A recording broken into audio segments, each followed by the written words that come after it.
Coming up on Locked On Dodgers, we're going to celebrate Chase Utley's birthday by picking our all-time, oh yeah, that guy was a Dodger team. And then I'm going to open up some baseball cards, some old baseball cards, live on the podcast just for fun. So let's get Locked On Dodgers.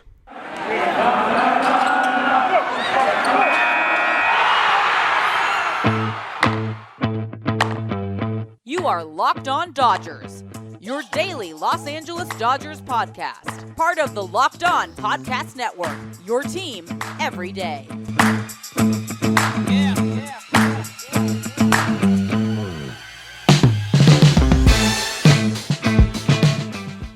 Hello, Dodger fans. I am Jeff Snider of Baseball Essential, and this is Locked On Dodgers, part of the Locked On Podcast Network, your team every day.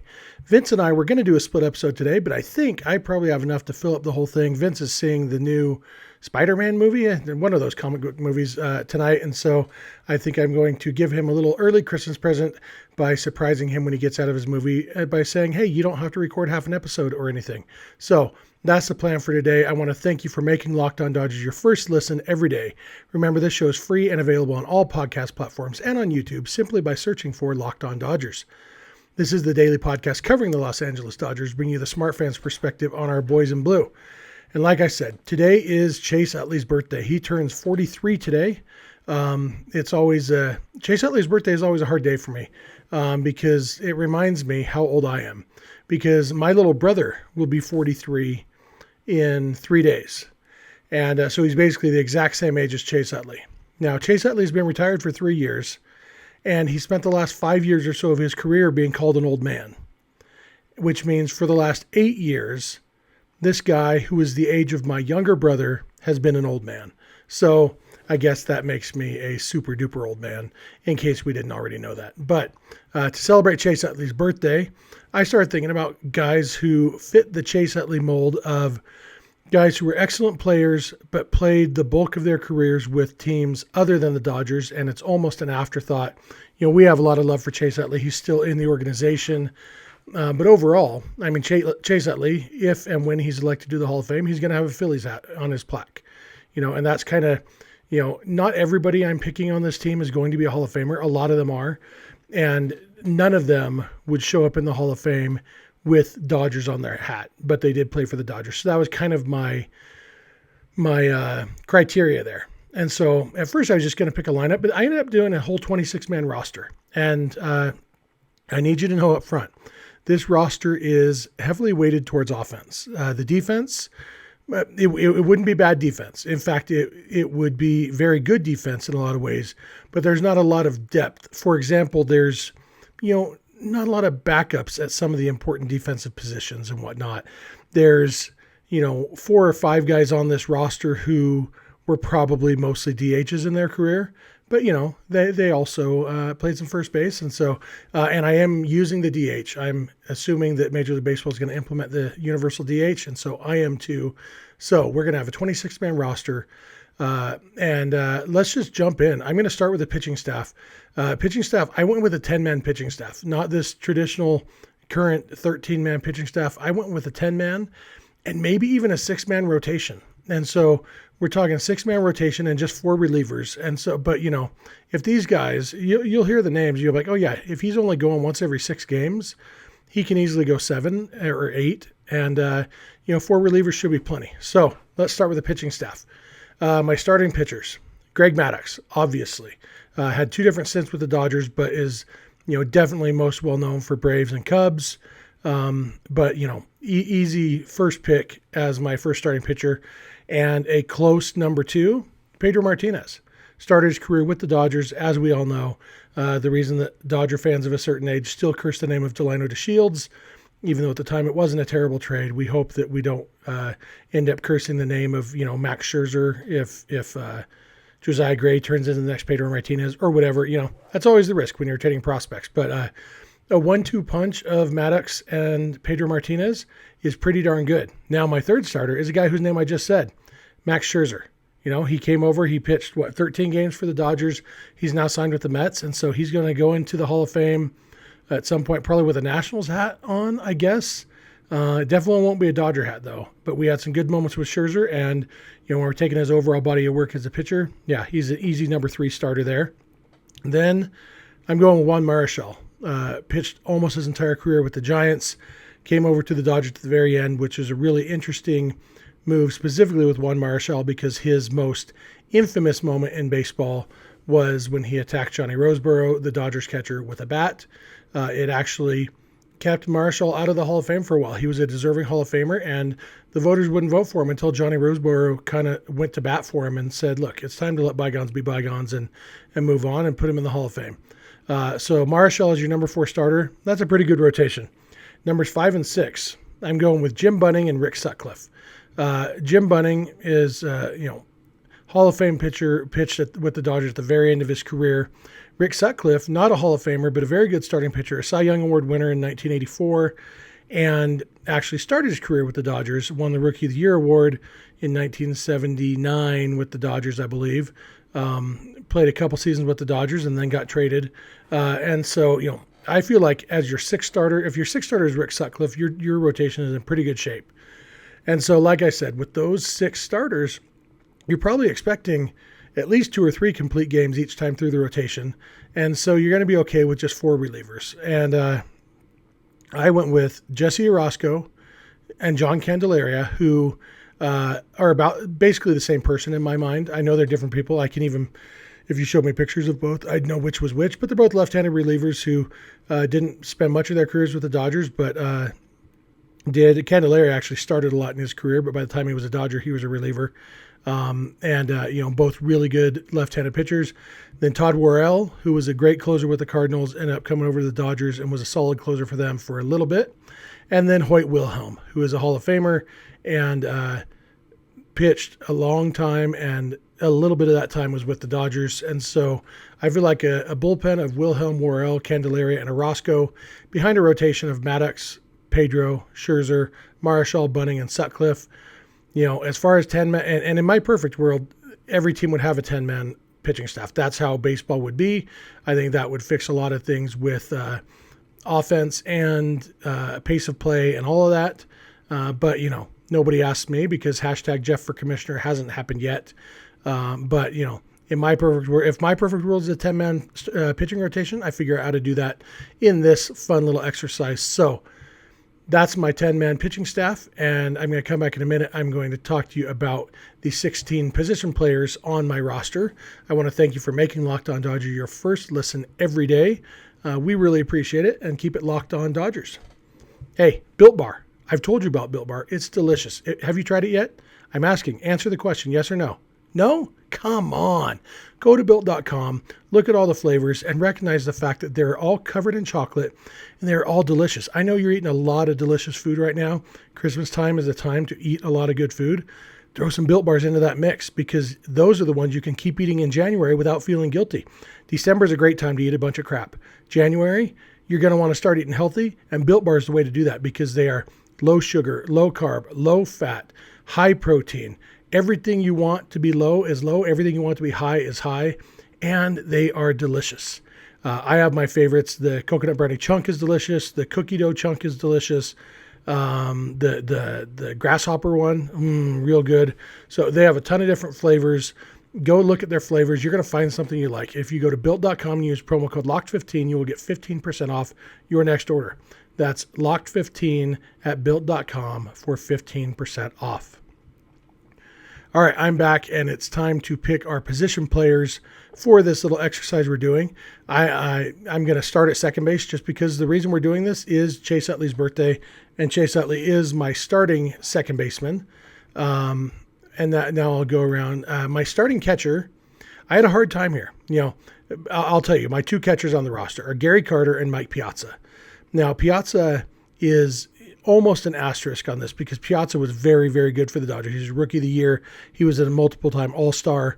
He was, one of the best hitters in baseball, and the only reason he didn't play his whole career with the Dodgers is because of ownership issues. And so he almost doesn't count, but the fact is Mike Piazza is in the Hall of Fame, and he's not wearing a Dodger hat. And so he meets the criteria.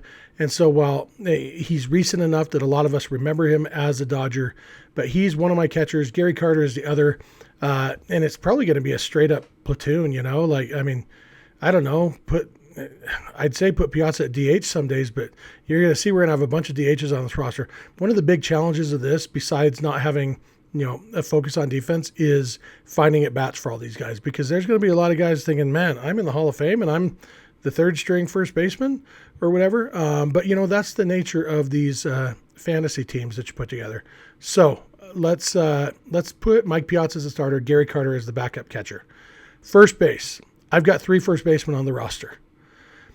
I think Albert Pujols is my starter. Now, you got to remember, this is not the Albert Pujols that we saw playing for the Dodgers. All of these guys, we're looking at their whole careers, and they happen to play for the Dodgers. And Albert Pujols is one of the best first basemen in baseball history, defensively and offensively. Obviously defense, he was a very good defensive first baseman, which paired with being one of the best right-handed hitters of baseball history. That's super valuable at first base. So Albert Pujols is my starter. The 2 guys behind him, I've got Eddie Murray and Fred McGriff. Murray, almost not quite to Piazza level, but Murray actually led the major leagues in batting average as a Dodger. So he was very good with the Dodgers. I hope Eric Steven is listening to this, because he gets emotional thinking about Eddie Murray leading the major leagues in batting average. If you're not familiar with that story, Eddie Murray led the major leagues in average, but he didn't win the batting title because I think it was 1990. Murray played the whole season with the Dodgers, led the majors in batting average, batted like 331, 335, something like that. I could have pulled it up, but I didn't. I don't know why. Willie McGee for the Cardinals was leading the National League in batting average, had a better batting average than Murray ended up with. And then he got traded late in the season to the A's. But because he switched leagues, the way the rules work is his National League stats are separate from his American League stats. And because it was late enough in the season that McGee already had enough plate appearances with the Cardinals to qualify for the batting title, so his National League batting average was set in stone at that point. He went to the A's. He didn't do as well with the A's. His overall batting average dropped, but his National League batting average was set in stone. So he won the National League batting title because his National League batting average was better than Eddie Murray's. But his overall batting average was lower than Murray's. So Murray literally led the major leagues, had the best batting average in Major League Baseball, and did not win a batting title. Eric Steven, he's from True Blue LA. You probably follow Eric Steven on Twitter if you're on Dodgers Twitter. He gets very emotional about that. He was a big Eddie Murray fan. And then Fred McGriff is my other one. McGriff, not quite in the Hall of Fame yet. I would put him in. I think I've mentioned a few times the last few weeks that I am more and more of a big Hall guy. McGriff hit 493 homers in his career and did it at a time when the steroid era was just kind of coming into play. And so numbers that looked really impressive at the time ended up in retrospect not being as impressive. But Fred McGriff, he's a Hall of Famer in my book, and he is my third string first baseman. It's hard. I guess Albert Pujols did play other positions earlier in his career, so he could maybe play some outfield for me if necessary. If we're talking about peak Pujols, Eddie Murray and Fred McGriff are basically just first basemen. Utley was my starting second baseman. My backup second baseman is Willie Randolph. Willie Randolph, very underappreciated, borderline Hall of Famer. Most well-known with the Yankees, also played with the Pirates, and then came to the Dodgers later in his career. I think he went to the Mets and the A's after that. But yeah, Randolph was a very good player, and you can't do much better as a backup second baseman than Willie Randolph. Third baseman, I've got 2. My starting third baseman, this one definitely does fall in the Piazza category of almost needing an asterisk, and that's Adrian Beltray. But he did lead the league in home runs as a Dodger. He was very good, but he really came into his own later in his career. He'll probably be wearing a Texas Rangers hat when he goes into the Hall of Fame, not a Dodger hat, so he qualifies for this. He'd be my starting third baseman with future probably Hall of Famer Ken Boyer as the backup third baseman. Boyer with the Cardinals was outstanding and should be in the Hall of Fame already. When I talked to Adam Dorowski a couple weeks ago about the Veterans Committees for the Hall of Fame voting, Ken Boyer's name, we talked about him. So you've heard me talk all about him. Shortstop was an interesting one. I'm going with Nomar Garciaparra as my starting shortstop. He was not a shortstop with the Dodgers, at least not very much. By the time he came to the Dodgers, he was well past his shortstop stage. But at his peak with the Red Sox, Nomar Garciaparra, I mentioned him last week when I was talking about guys I would put in the Hall of Fame if I could. Nomar was so good when he was healthy, yeah, and so famous. He came up with Jeter and A-Rod at the same time, and Nomar was probably the best of the three when he was healthy.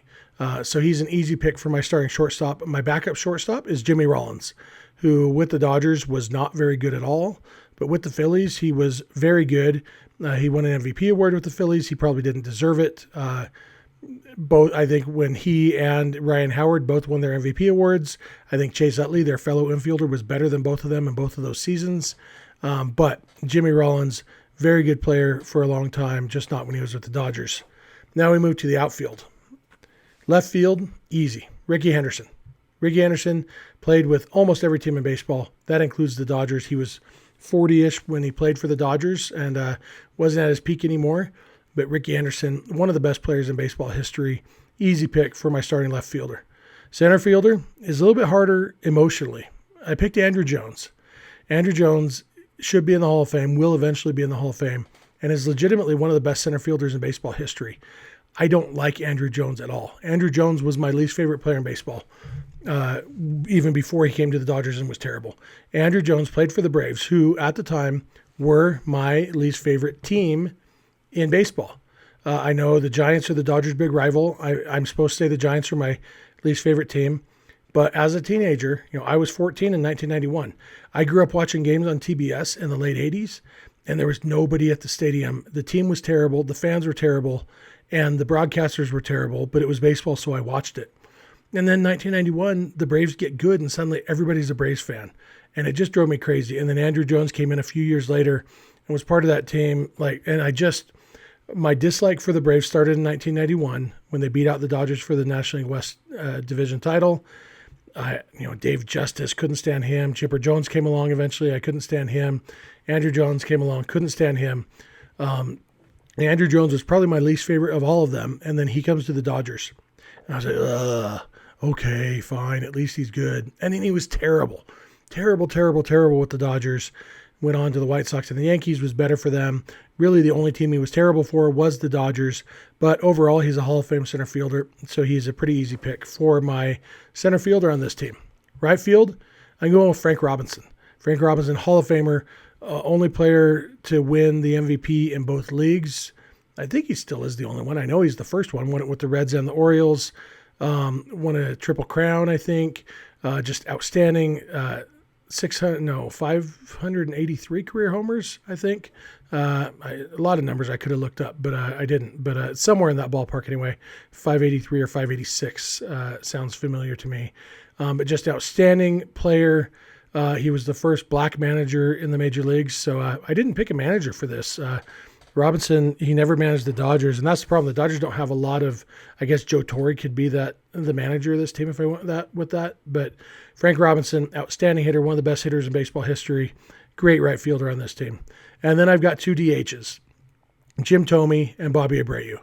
I could have put Dick Allen on there. I also could have gone with Manny Machado as a shortstop. A lot of different, or a third baseman, I guess.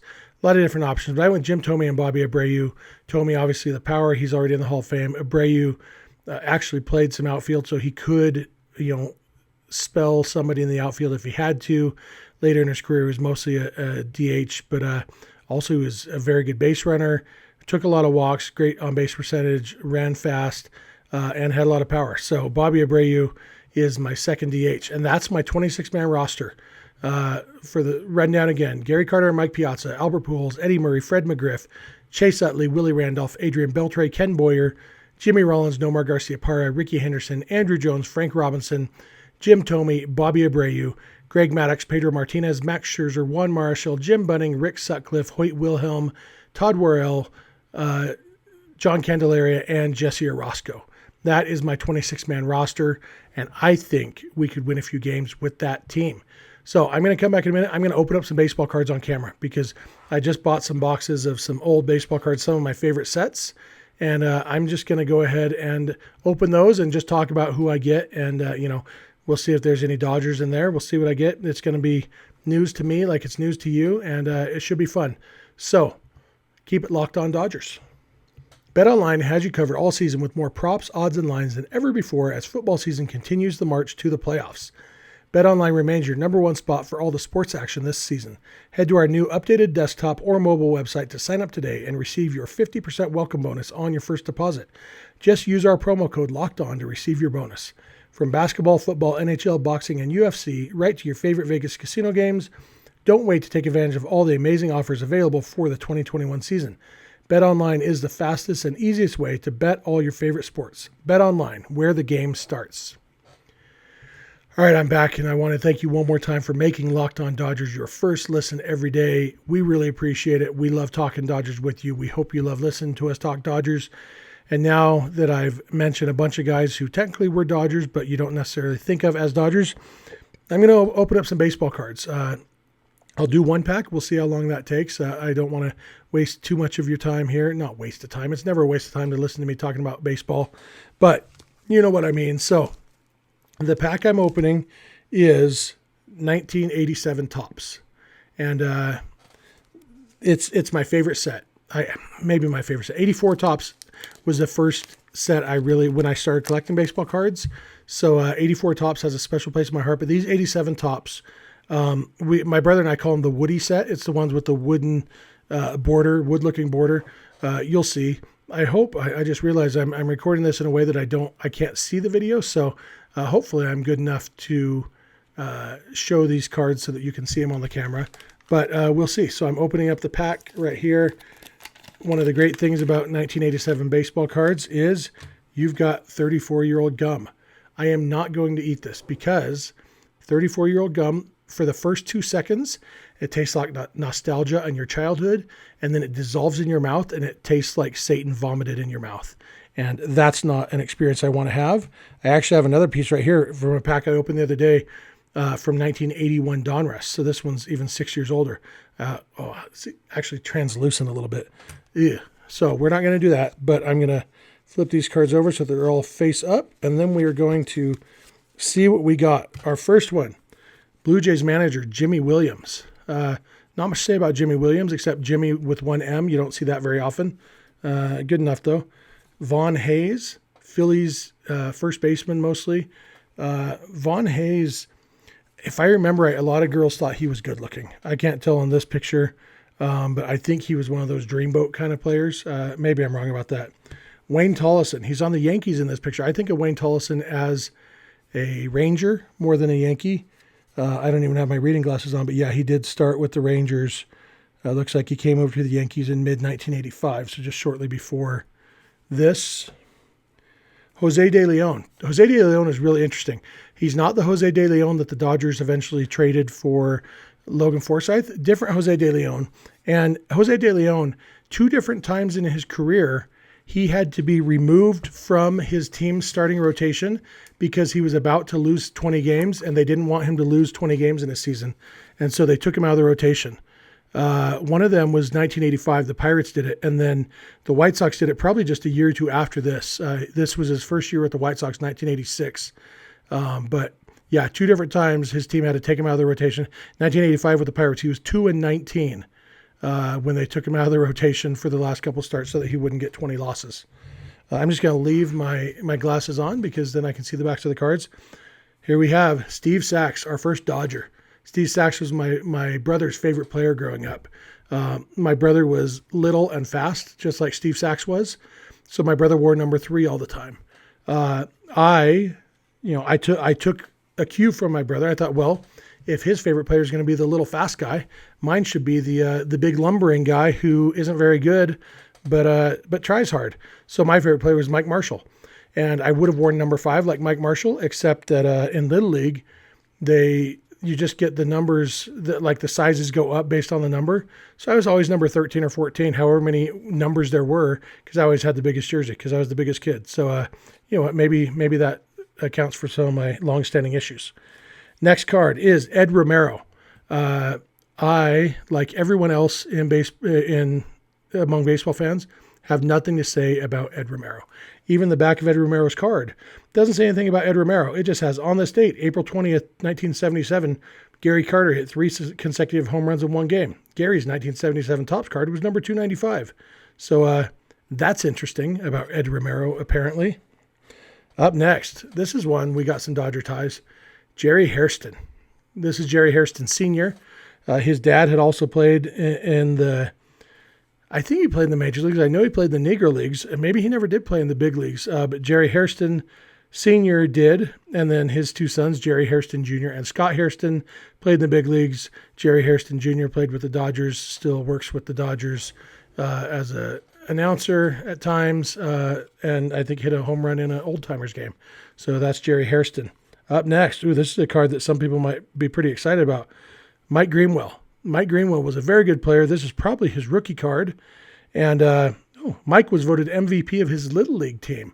That's funny they put it on his card. I bet 80% of Major League players were at one point in time the MVP of their Little League team. This is kind of sad. This is the card that the gum was on. I don't know if you can see the back of the card. It's all splotchy from the gum. And looking at this, you may not be able to see, but it actually comes through to the front. That's what happens when you have a piece of gum stuck to you for 34 years, is it will wear through. So this Mike Greenwell rookie card, instead of being worth like $1, is probably worth like a nickel. So congratulations to Mike Greenwell. Here's a Dodger, not in this picture. This is Candy Maldonado. Candido was his real first name. Candy finds traveling an enjoyable experience. Candy Maldonado played the first 5 years of his career with the Dodgers. This card is from 1986, his first year with the Giants. And it was his first time getting a lot of playing time. He got 405 at-bats.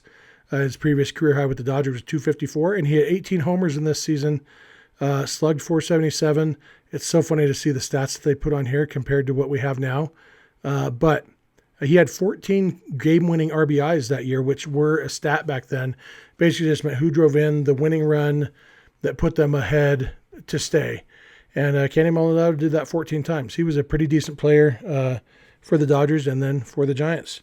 Speaking of the Giants, Mike Kruko, who's now one of the Giants announcers, he is affectionately known as the Polish Prince. He and his wife have 3 children. Played not most. It looks like he played the first 6 years of his career with the Cubs, a year with the Phillies, and then went to the Giants. But now is a Giants announcer, and so he is well loved in Giants circles. And he's fine to listen to. He's not terrible. Up next, we have Ray Knight. Ray Knight is maybe a moment that you've all seen. Is he scored the winning run on the play that the ball that went through Bill Buckner's legs in the 1986 World Series, which was these 87 cards are from the 86 season. So that was this season. Ray Knight, he was coming near the end of his career at this point. He was how old was he? He was born in 1952, so he was in his mid-30s at this point. And, solid player. He was never a great player. Later was a manager, was married to Nancy Lopez, the professional golfer. That's about all I know about Ray Knight, but I think he still does work for maybe the Nationals broadcasting or studio shows or something. I can't remember which team. I think it's the Nationals, though. Up next, we have Fred Toliver. I know that Fred Toliver exists. If you had shown me this card with the name covered, I would have said that's Fred Toliver. But that's all I know about Fred Toliver. This was his third year in the big leagues, and I don't know how much longer he played. Other than that, he existed. That's all I know about Fred Toliver. Up next, we have Leon Durham. Leon Durham, good power hitter. Hit, back then, 20 home runs in a season was a big deal. This was his 3rd straight year and 4th in the last 5 years of hitting at least 20 home runs. He is known affectionately as the Bull. He's listed at 6'1", 185, which is how big you had to be back then to be known as the Bull. But I think he was probably actually bigger than that. And he had a cool goatee and cool glasses. I don't know if you can see that, but Leon Durham. Here's a Dodger, Greg Brock. Greg Brock was a guy who, when I was a kid, he was a top Dodgers prospect, and everybody expected big things from Greg Brock. He never did come through, and he ended up getting traded to the Brewers. Never did meet that potential, but he was kind of my first experience with a prospect not panning out. Up next is Jack Howell, played for the Angels. One thing I remember about Jack Howell, I remember him hitting a check swing home run one time.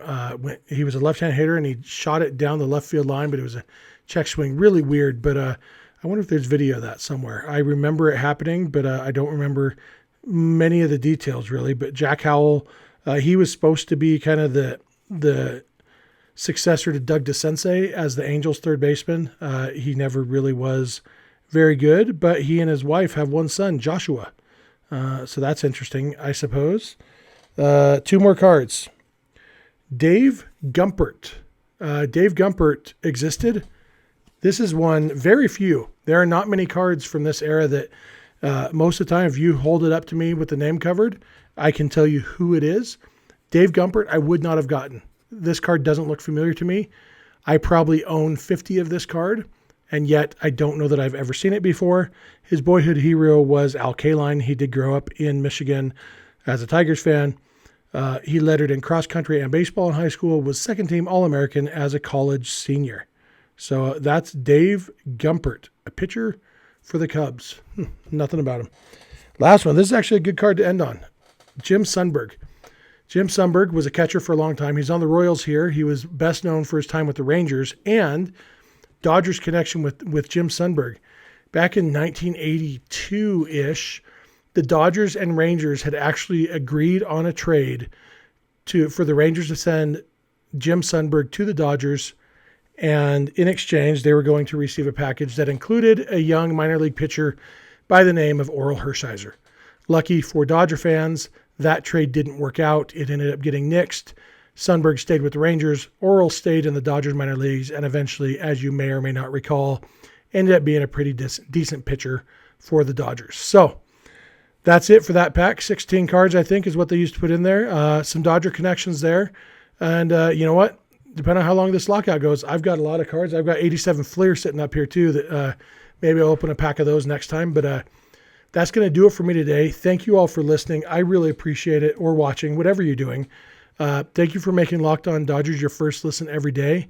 We really, really appreciate it. For your second listen, go ahead and check out Locked On Bets, hosted by your boy Q, and expert analysis and insight from Lee Sterling. It's your daily one-stop shop for all your gambling needs. Locked On Bets. It's free and available on all platforms. If you're not watching or listening to Locked On Dodgers every day, go ahead and add 1 or 2 days a month to your rotation. That would help us out a lot. Tell your friends and family if they love the Dodgers as much as you do. Maybe they'll like the show. And we would love to have them. You can follow us on Instagram and Twitter at Locked On Dodgers. Vince is on Twitter at Vince Samperio. I'm on Twitter at Snydog, and the DMs are open in all of those places. Our email address is lockedondodgers@gmail.com, and our phone number for voicemails or texts is 323-863-LOCK, 5625. We are here every weekday morning, and we hope you'll be here with us. When you get in your car or sit on your couch, tell your smart device to play podcast Locked On Dodgers. And remember, you don't have to agree, you just have to listen. We'll talk to you on Monday.